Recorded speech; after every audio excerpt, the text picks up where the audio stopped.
এই এক মাসের ভিতরেই আলহামদুলিল্লাহ 18/5 আর হলো 14/4 এই এক মাস 4 দিন পরে দেখেন এই যে রিপোর্ট আলহামদুলিল্লাহ। টিজি ছিল 284, সেখান থেকে আলহামদুলিল্লাহ সে এক মাসে 112। কংগ্রাচুলেশন। হ্যাঁ, সবাই আমরা কিন্তু ডায়াবেটিস নাই, ইনসুলিন 13 এই যে ওনার ছিল। এখন আলহামদুলিল্লাহ ওনার ইনসুলিনও ভালো, সুগারও ভালো। বুঝলেন? তাহলে এই এক মাসের ভিতরেই আলহামদুলিল্লাহ 18/5 আর হলো 14/4 এই এক মাস 4 দিন পরে দেখেন এই যে রিপোর্ট আলহামদুলিল্লাহ। তা মানলে যে হুমায়ার ভালো থাকে, বলি যে কথা কি ঠিক? হ্যাঁ, এরকম।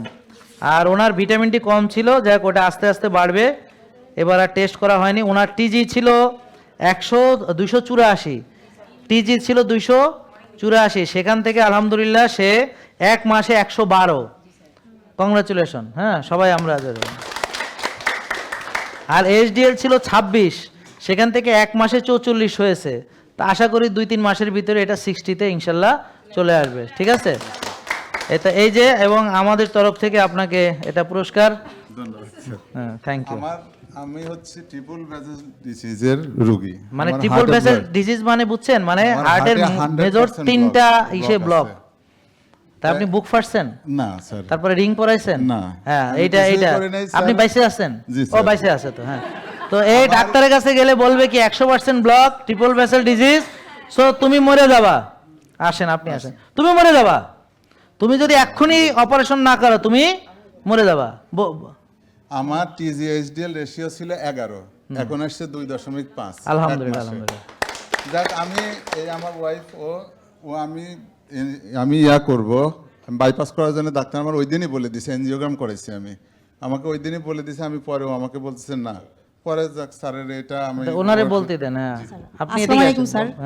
আমি কি ফেনী থেকে আসছি, খাদিজা বিনু। স্যারকে আমি ফলো করি স্যার 19 সাল থেকে, কিন্তু পুরোপুরি ফলো করি স্যার 3.5 বছর। আপনার একটা ভিডিও স্যার আমি মিস দিই না, ঠিক আছে?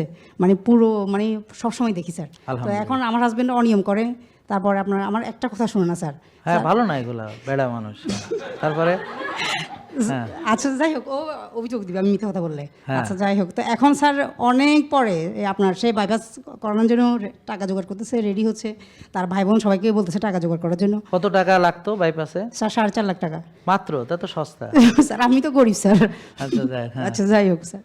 তো এরপরে ও কথা শুনতেছে না, 1 মাস এভাবে সময় নিয়েছে ওকে। কিন্তু আমি যখন ওর হাঁটার সমস্যা দেখা দিচ্ছে, ওকে আমি পুরো আপনার 1 বছর আগে থেকে বলছি যে স্যার ওখানে চলো, সে আসবে না, সে বিশ্বাসই করে না, কিছুই বিশ্বাস করে না স্যার। ঠিক আছে? এখন স্যার এখন তো বিশ্বাস করে আসে স্যার। এখন স্যার তার ইমপ্রুভ দেখে সে নিজে ইয়ে হয়ে গেছে। না স্যার, খুবই অবাক। জি স্যার। হ্যাঁ, হতাশ, এক্সাইটেড স্যার। হ্যাঁ, আলহামদুলিল্লাহ। হতাশ না, হতাশ। আর স্যার আমি তো সুস্থ আছি, আমার রিপোর্টগুলো সবগুলো করাইছি। ওই টিজি করে না, আমার টিজি ভালো আছে স্যার। আপনি তো মানেন, ভালো থাকবেন ইনশাআল্লাহ। তবে আমার হলো যে এই বোনের পাল্লায় থাকার পরও এই ভাই তো অনেক সাহসী। কিভাবে সে অনিয়ম করলো তার এখন এখন এখন এখন ও বলুক।